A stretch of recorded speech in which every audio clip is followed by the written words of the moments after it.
Council meeting for Tuesday, July 23rd to order. First is a Pledge of Allegiance. I pledge allegiance to the flag of the United States of America and to the republic for which it stands, one nation, under God, indivisible, with liberty and justice for all. Next is the approval of the agenda. We do have two items to add under consent agenda. Item L is resolution authorizing receipt of a donation to the police department. And item M is approved continuation of participation with Washington County in the Community Development Block Grant, CDBG, and Home Investment Partnership Program. I move approval of the agenda as amended. Second. Motion by Councilmember Johnson, second by Councilmember Doherty. All in favor? Aye. Aye. Next is council staff reports. I mentioned during the work session, I was on that virtual meeting with the Energy Transition Office last week, and there'll be more information. I have to go to Cohasset in August, and hopefully we'll have more information coming back about what's going on with like the King plant and that time. I have Metro Cities Transportation next week. I was supposed to be on improving local economies this morning with League of Minnesota Cities, but my computer did not want to cooperate. The 6th, well, maybe I'll wait and let the chief talk about that. 20th, I have local economies, and then I said 21st, I have to go to Cohasset. And then, again, Metro Cities Transportation, and just a note to others, I have gotten some phone calls whether the Washington County was going to be doing the presentation here tonight. And it is confirmed that they will be at our August 27th meeting at 6 o'clock to do the presentation on the extension of 58th Street to Manning. And that's all I have. Councilmember Doherty. Yeah, there was not a Park and Trails meeting this month. The commissioners are all reviewing the walkthrough lists that were compiled. Thank you. Thank you. Councilmember Johnson. I attended the Middle St. Croix Watershed meeting earlier this month, and I also chaired the League of Minnesota Cities Improving Service Delivery meeting yesterday. Thank you. Councilmember Liljegren. I just want to reiterate a comment that the mayor made as well on county's presentation. I received, I don't know how many calls and emails about that, wanting to know if it was going to be at this meeting and or our August meeting, and I did talk to Jacob, and I that has been 28 confirmed in August. emails. Yeah, Okay. I'm probably right there with you. Well, thank you. Councilmember Rock. I didn't have any meetings. The only comment I would make on the county coming in is I had joked that I would need a muzzle. I'm going to prepare a statement of my own that I will hand out. I'm not going to take the time at the meeting to try and do it, although I may have a question about how they're going forward. So that's all I have. I do have a couple questions for all of you, and maybe we can answer this now. Do you want them to present during the visitor section and just keep it as general information, or have it as old business, and then if people are here and they have questions, they can ask county? I think that might get a little long and out of control if we do that. I prefer that they just talk to the contact, whoever it is, after the meeting. I feel like if we do that, we should have it at the end of the agenda, because last time we had the county in to give statements during the visitor public comment, and then we told them to go talk to the county officials to kind of shut down the back and forth. It then ended up being in a conversation held in our lobby, and we were unable to really hear ourselves here. So if we do that, it might be good to end on it and then allow the public to talk with them in that setting. I think that'd be a good idea. And the other thing I mentioned to Jacob is when he does talk to the county is if they could bring the information about what they're going to be doing on Lake Elmo Avenue. Because if you look at the layout of it, there's going to be a new east-west connector frontage road, which stubs right at, it looks like essentially Country Sun Farm. So there's a small gap between where the roundabout is at Manning right now. And I don't know if they're going to have to acquire properties. But it'd be nice to get an idea of what is their timeline, or have they looked at it, or I'm sure that question might come up for others. I know it has for me. So What was the option? So what was your option? the end of the meeting, end of the meeting. Yeah, yeah. But to have it as old business, so Right. residents can ask questions. Yep. Yeah, have it at the way end as Yep. old business, We'll allow just them. switch it for that one, or Sure. you know, just put new business first and then put that as old business. Yep. Just got for it. that particular meeting. Yep. Okay. I like that. And we might just want to make sure, somehow figure out a way where we're not just swiping that microphone either. Maybe we step off of the dais and allow county staff here, and we sit in the bleachers and let residents to come up. Something, so we're not just doing back and forth like last time they Or were there maybe do- or something. Or get a second Can we mic. find the portable microphone and just pass it around? That might be helpful if we have it. With a battery in it? Yep. Okay. We'll make sure they're fresh. Perfect. We might need So- backup here, too. Thank you. During the next month, work out the details. How's that? And get our monitors working too. Next is Administrator Wright. Well, Mayor, Council, I was going to update you on the, and remind our residents about that meeting here with Washington County, but I don't think that's needed anymore. So appreciate your feedback on that, and we'll see them on August 27th. Thank you. Sorry about that. Next is Chief Hanson. Good evening, Mayor and Council. Just a quick update and to acknowledge, last evening at about 4:15, we had a large event on the north end there on 61st. And we had a large gas leak of approximately a 6-inch main, is what Bayport Fire advised. And we did a large evacuation up there with the help of Bayport Fire, Bayport Police, Washington County Emergency Management. It went real well. The residents were awesome and patient. But it did take a couple of hours to get through that. Public Works and his crew showed up and did a great job in getting everything set up. But that was a fairly large scale of 1,000 feet radius, and Excel came out very quickly and did a great job on that too. But it was definitely newsworthy, and when we started moving residents out of asking them to leave their home and for safety, but there was and then a thunderstorm came and hit us at the same time. So it was kind of an interesting evening, that's for sure. But we were out of there by 7:30. Public Works wrapped up around 8:39. So if there's any questions more on that one or at all, but just to bring it up to speed.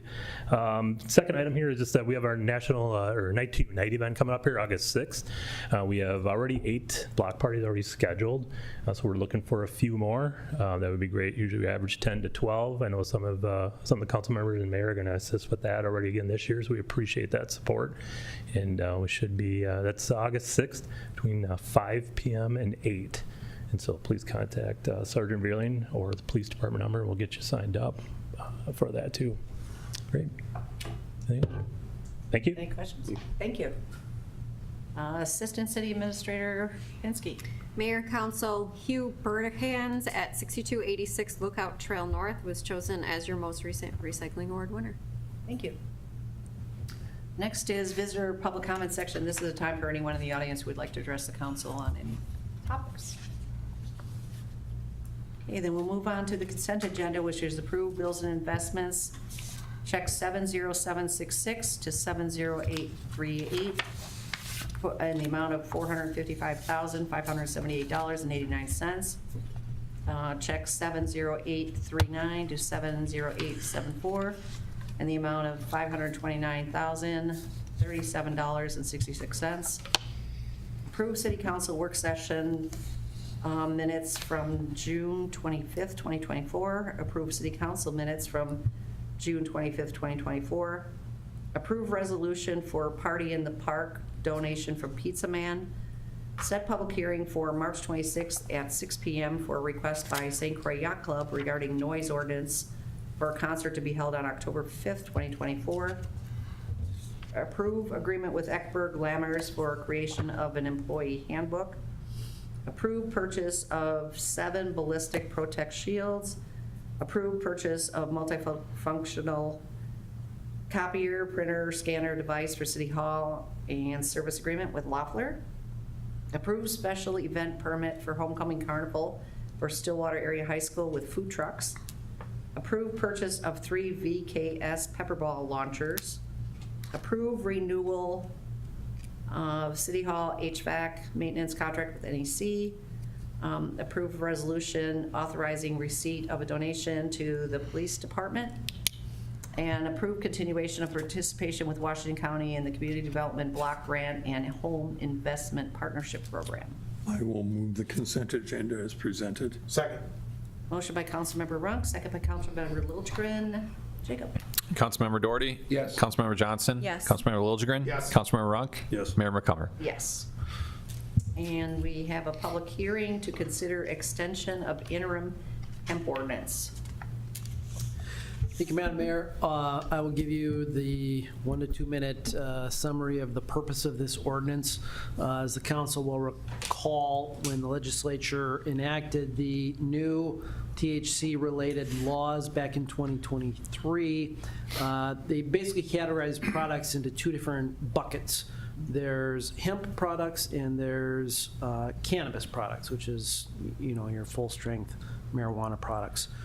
In the particular legislation that was passed, the legislature said you can put a moratorium in place regarding cannabis products until January 1 of 2025. And we did that last year. So we have, related to cannabis products, a moratorium already out to January 1 of 2025. Relating to hemp products, there was nothing in the new statute about whether the city could enact a moratorium or for how long. But despite that, what we advised cities and what our cities did was to enact a moratorium for a 1-year period under the state's general statute about moratoriums in relation to hemp businesses and hemp products. And so that was passed last August. That 1-year moratorium on the hemp products is now coming up for expiration next month. There's a provision in that same moratorium statute that says if there's regulations and laws that are still in the works at the time your moratorium is about to expire, then you can extend it for another 120 days. And because the Office of Cannabis Management is still working on these issues, still promulgating its rules, and it kind of is putting cities in a lurch as to trying to put zoning regulations in place regarding those hemp businesses, we're advising cities to extend their moratoriums out for 120 days, which is the maximum amount you can extend it when you do that general 1-year moratorium. And so the ordinance you have in your packet is simply that. It's an extension on our 1-year moratorium for hemp products, to push it out another 120 days, which gets us very close to the end of the year and very close to matching up with that January 1st date that we have in place for the cannabis products. So hopefully that will give us an adequate amount of time now at the tail end of the year here to actually get zoning regulations in place relating to both types of businesses. So staff's recommending that council pass that ordinance, which will then also need to be published to become effective. Question for you, just in case they still don't have it together in 120 days, are we allowed to extend it a second time? We're not, Did you know? under the terms of, so No? either as to the cannabis ordinance, or the cannabis statute, it's very specific and says the moratorium can only run through January 1st of 2025. And this hemp-related moratorium ordinance would expire in mid-December, as noted in the resolution. So unless the legislature were to come up with some emergency rule or provision that would allow an extension of those things. But otherwise, they're likely to be fully expired by the end of the year. Okay, thank you. Any questions for Kevin? Is there a motion to extend the ordinance? Or the moratorium? And so, will we have a public hearing Public Oh, hearing. the public on hearing, this never mind. issue? Because any moratorium does require a public hearing, so we should have a public hearing open, call for any comments on it, and then take action from there.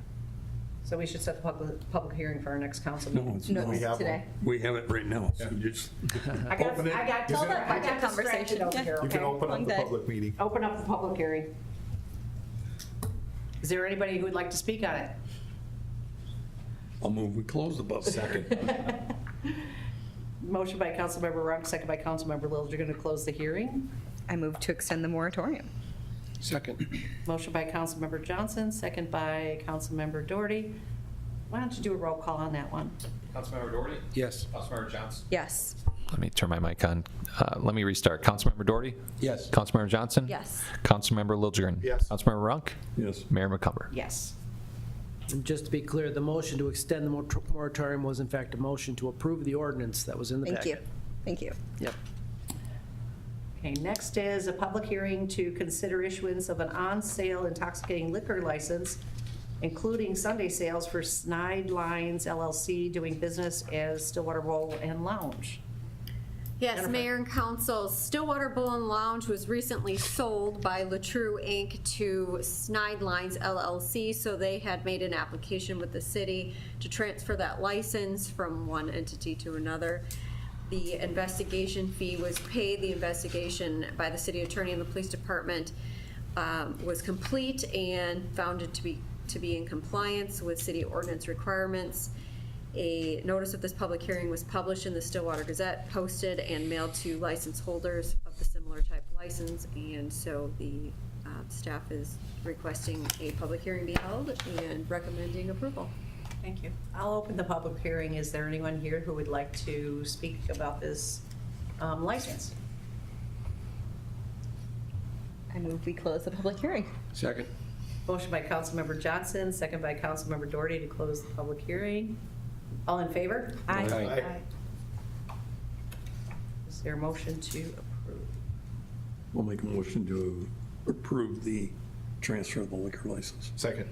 Motion by Councilmember Runk, second by Councilmember Liljegren. All in favor? Aye.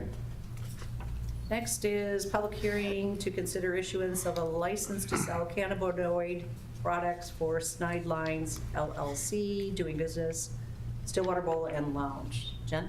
Yes, Mayor and Council, similarly, the former owner, LaTrue Inc., did own a cannabinoid license for offering THC beverages at Stillwater Bowl, and the new owner, Snide Lines LLC, has made an application to obtain a license under his business. And so, again, background investigation was complete on that, and staff is recommending approval. Thank you. I'll open the public hearing on the issuance to sell cannabinoid products. Is there anyone here who would like to talk about that one?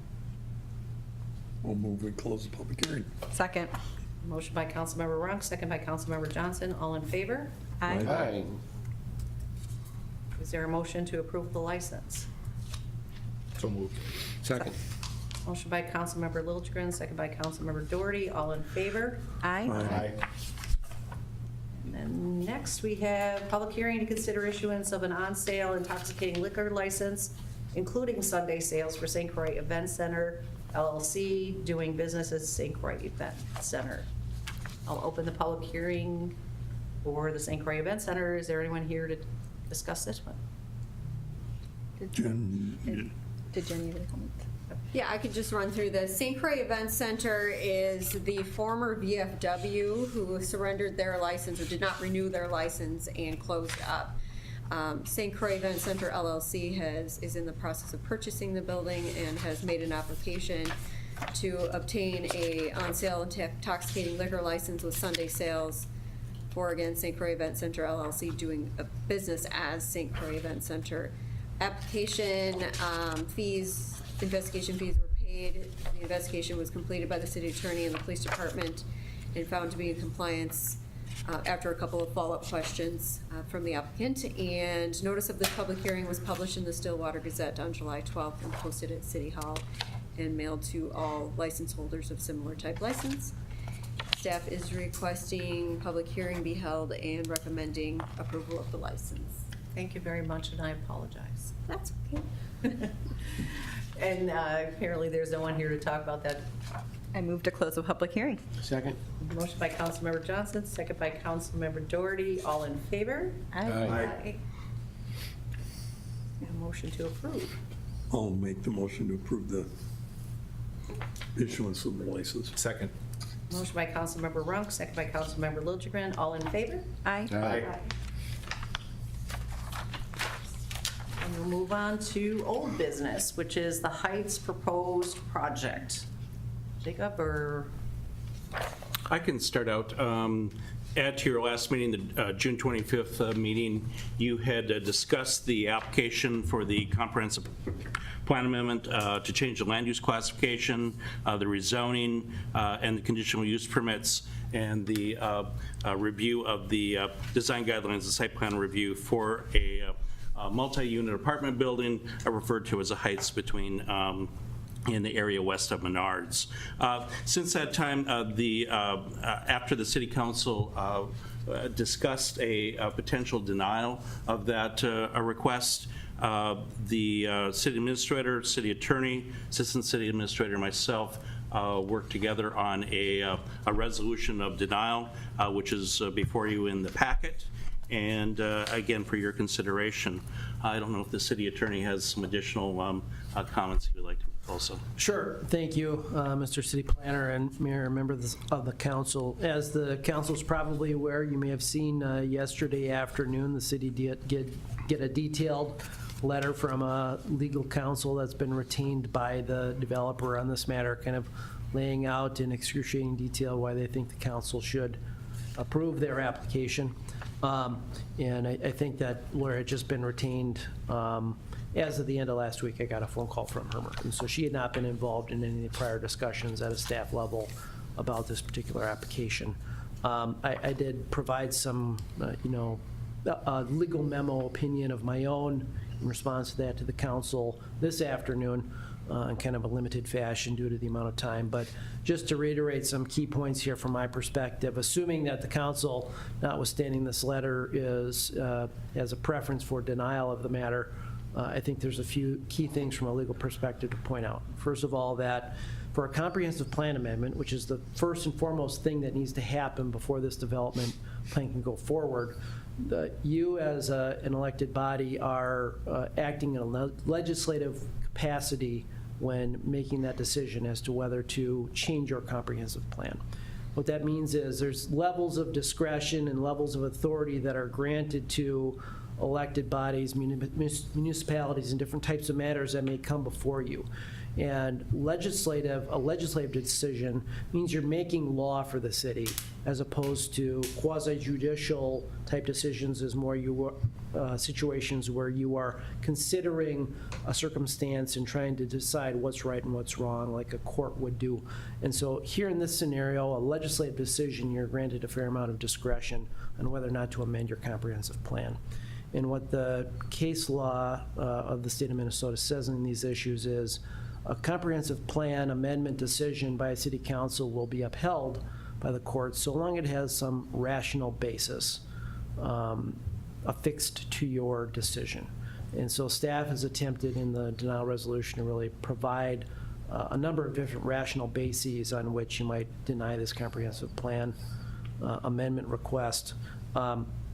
What I noted here in my own legal research is the Supreme Court case of Mendota Golf LLP versus City of Mendota Heights. It's a 2006 Minnesota Supreme Court case. I think is somewhat similar to your own situation here. In that case, there was a golf course that had been a golf course for a long time, but someone bought it, a developer bought it and wanted to redevelop it into a residential neighborhood. And in that case, the City of Mendota Heights denied that request to change a comprehensive plan to change it from a golf course use to a residential use.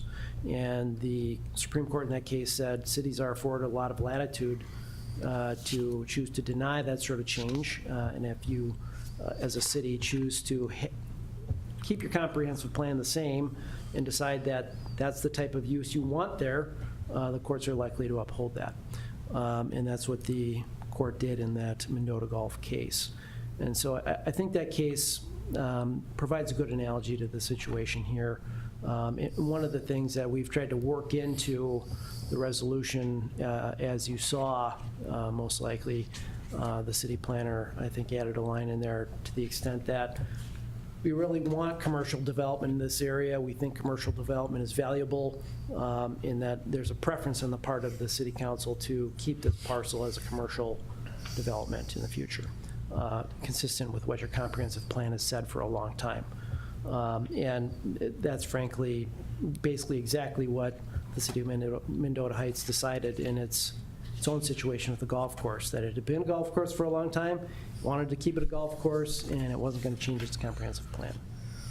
And so that seems to be a good rational basis on which this council can uphold that decision, or of course would uphold the council's decision in that regard, along with all the other different bases that were discussed by you at the last meeting, which we also tried to incorporate into the resolution. So I think that provides you the backdrop from my perspective. If there's any more questions on it, I'm happy to answer them. There were some good precedents that you sent to us, so thank you very much for that. Questions from the council? You did a good job on the resolution. I see we have someone who'd like to say something. Oh, yes. Can you please identify yourself, please? Thank you very much, Madam Mayor. Good evening, members of council. My name is Megan Rogers. I'm an attorney with Larkin Hoffman, and I appreciate the time and the consideration that you put into the memo that we provided to you yesterday, the work of the city attorney and the longstanding work of city staff in bringing this project forward. And appreciate the guidance of the city attorney to you this evening with regards to the Mendota Heights case. As you might imagine, we respectfully disagree with the analysis in the most professional way possible. One of the things that I would ask you tonight is I know you do have that resolution of denial in front of you. However, we have until September 10th for this project in terms of the 120-day time limit. And I think that what I heard when I listened closely to the Planning Commission meetings, when I listened to the City Council meetings, is there are a lot of really extraordinary things about this project, and there are a lot of benefits to the city that the council saw, particularly with regards to the design and the lower level of traffic that a residential building would bring as compared to the more intense traffic that would be caused by the B2 use.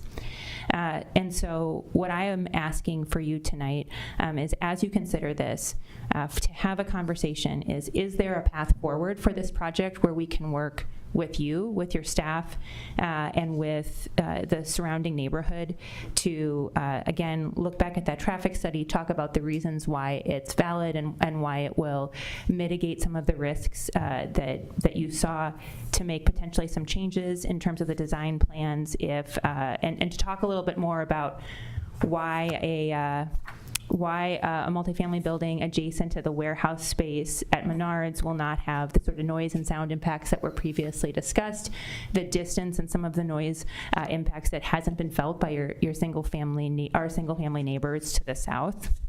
And give us another shot to bring this through. This project has been in play for 3 years now, and I think that there certainly was that public opposition to the project, but I think we can work through that with the surrounding landowners, and I would ask for the opportunity for us to do that and to have further conversations about this. Thank you. Comments?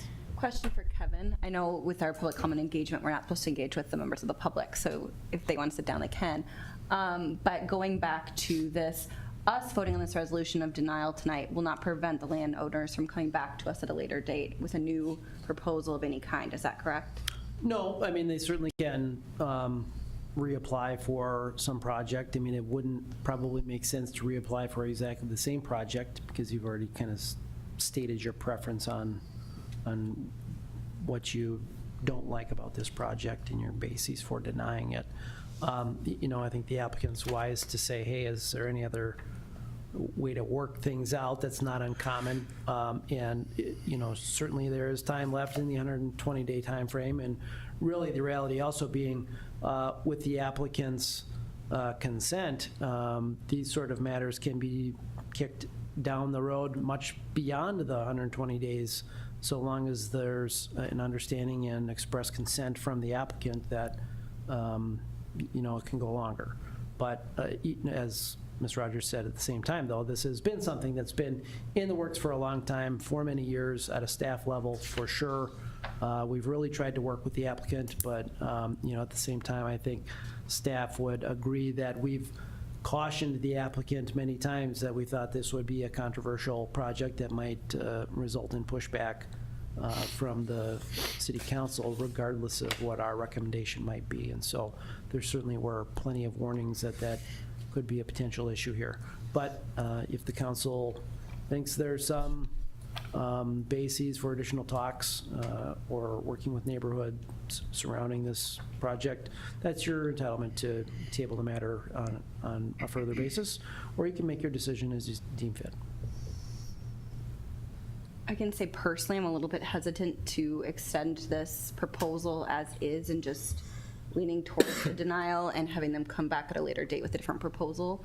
I mean, as I mentioned at our last meeting, I attended the meeting the public meeting held by the developer and expressed concerns about pedestrians in that area that would come with residential building. Those weren't addressed sufficiently when it came to this last proposal.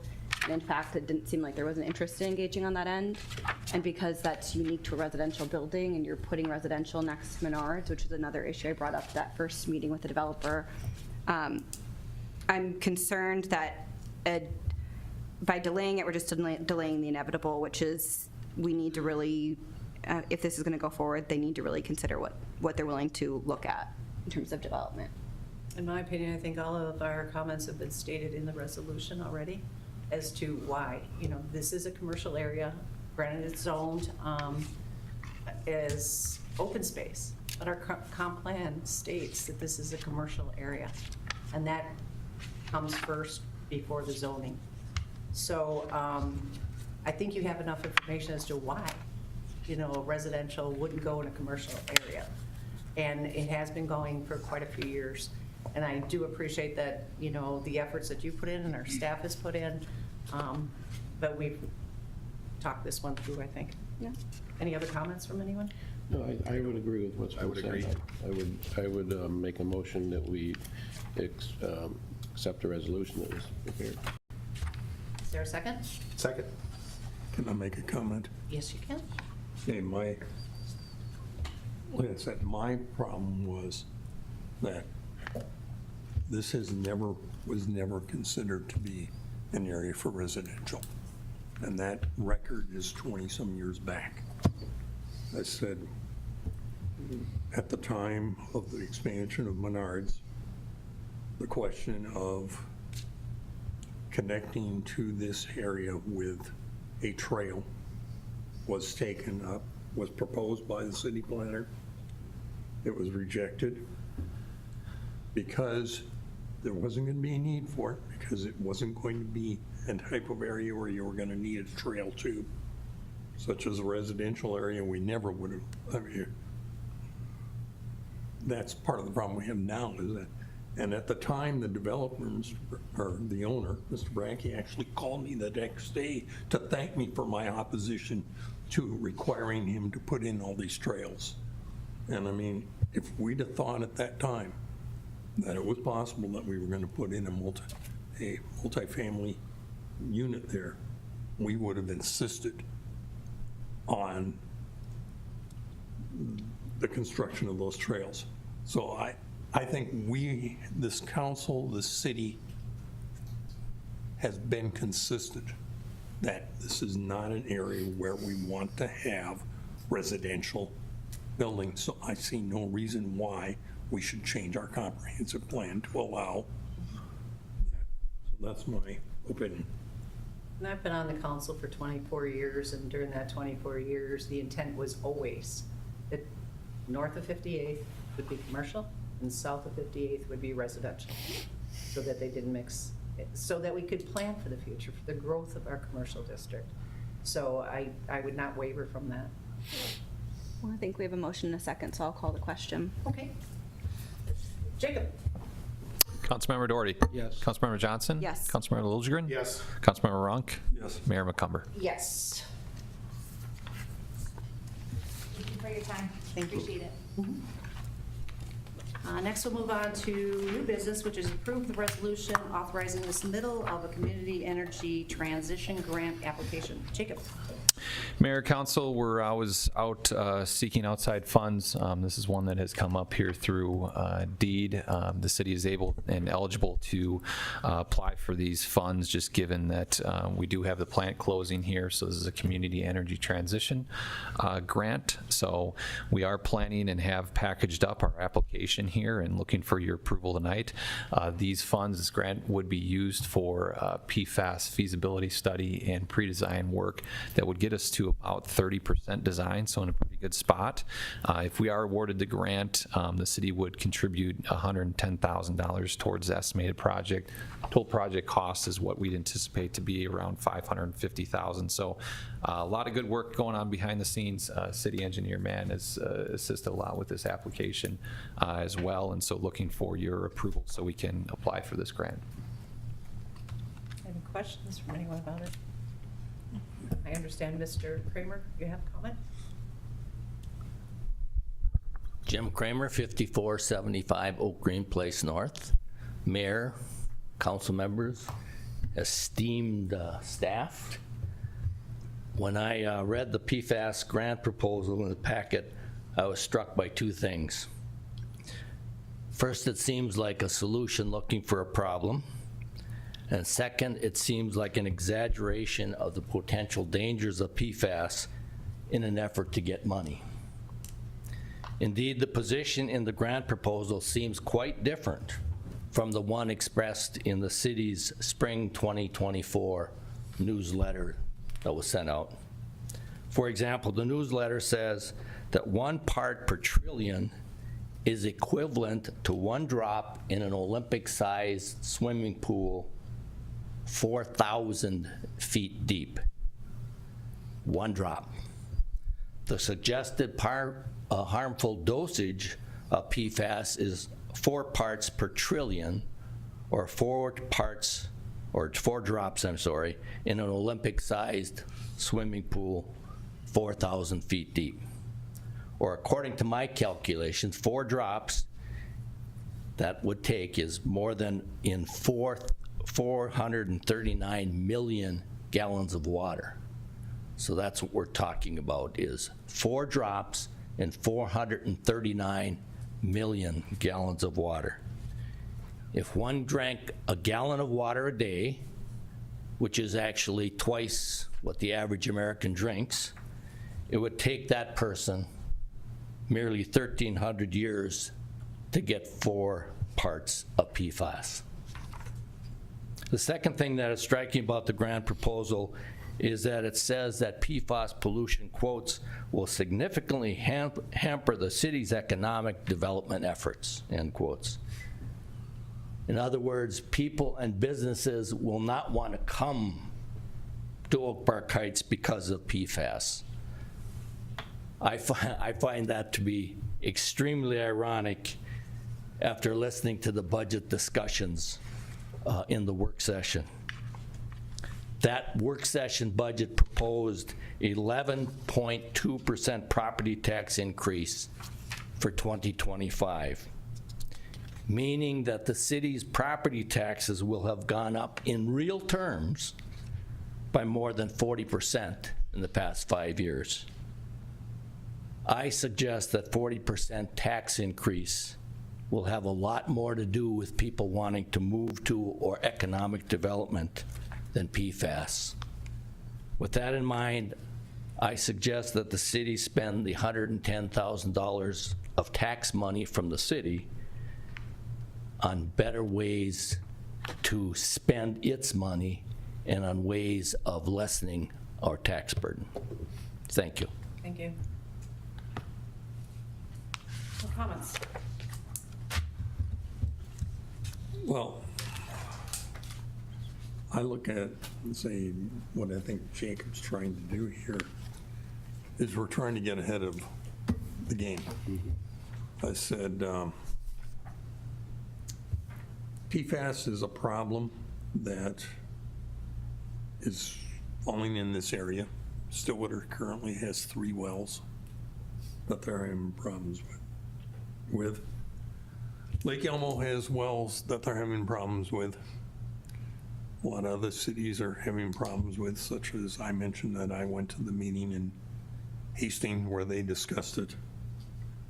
And what happens is once it's ruled that we have a problem with our wells, we've tested, we're below level right now, but from what I can gather from people that I've talked to, including from the state health department, they look at it and say it's almost inevitable based on the fact that it's around us, that it's going to come here.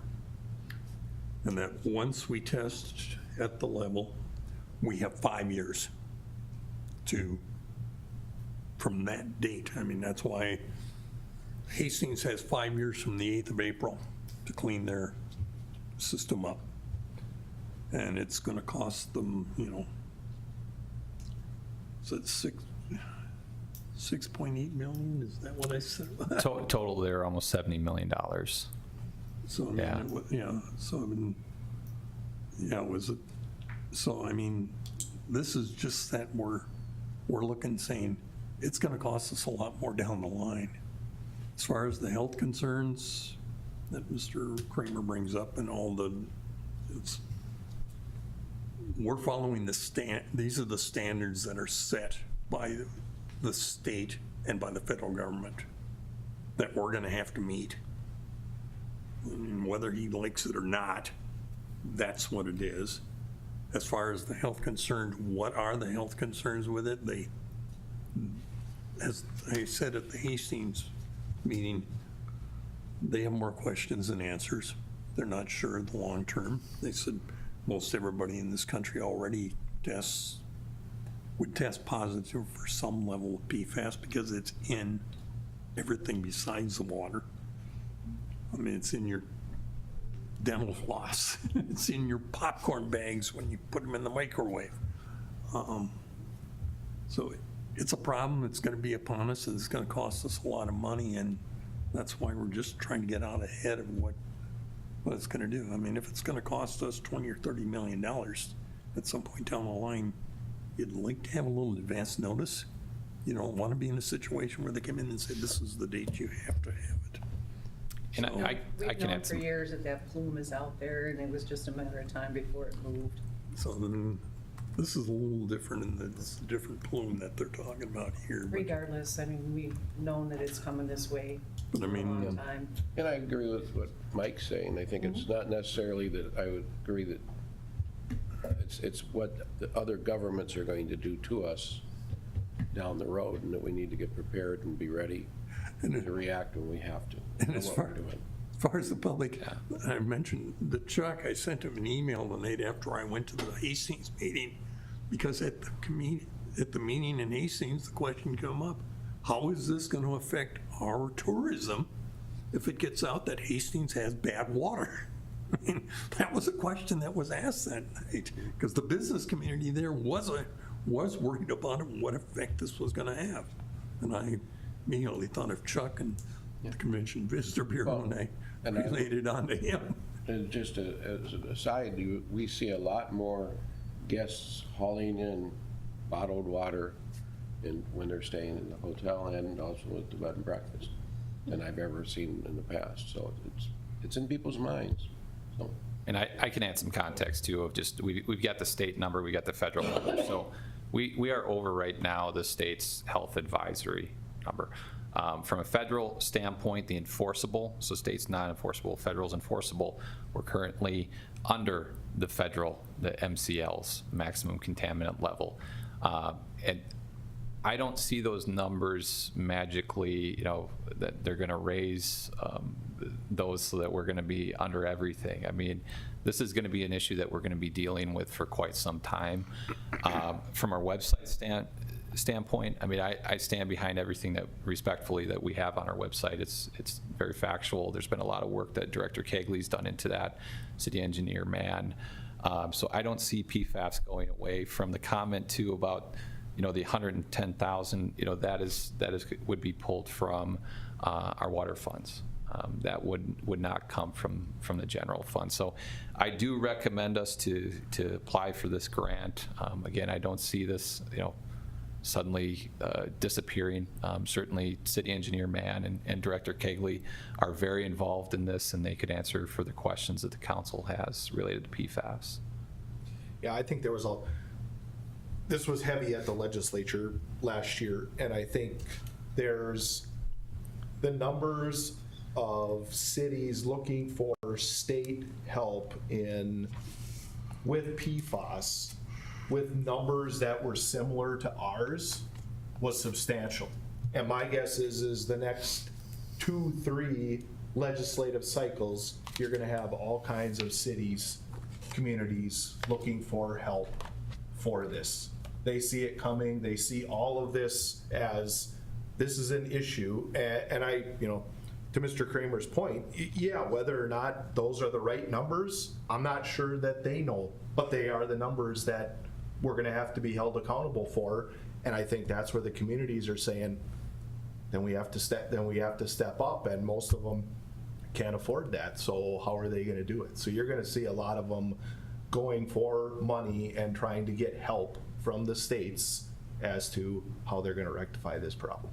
I mean, the gentleman who is in charge of the grants for the state health department, I happen to sit next to him at a lot of meetings, and he's told me, you know, there is money coming, but he says it's probably not gonna be enough. So, I mean, Not even close. and I mean, and I had the woman from MPCA, she was looking, trying to find grants for us, but she wasn't even, for MPCA grants, you actually have to fail for 4 quarters before the MPCA will even let you start asking for money.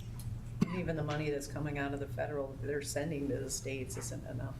There's too many states, it's not just Minnesota, there's a lot of states that are handling this. Any more discussion? Is there a motion? So moved. Second. Motion by Councilmember Doherty, second by Councilmember Runk. All in favor? Aye. Aye. That's a, Oh, roll call? yeah, Oh, sorry. thank you. Jacob? Councilmember Doherty? Yes. Councilmember Johnson? Yes. Councilmember Liljegren? Yes. Councilmember Runk? Yes. Mayor McCumber? Yes. Are there any other council items or announcements? I move we adjourn. Second. Motion by Councilmember Johnson, second by Councilmember Liljegren. All in favor? Aye. You bring an extra pen? Sorry about that. I got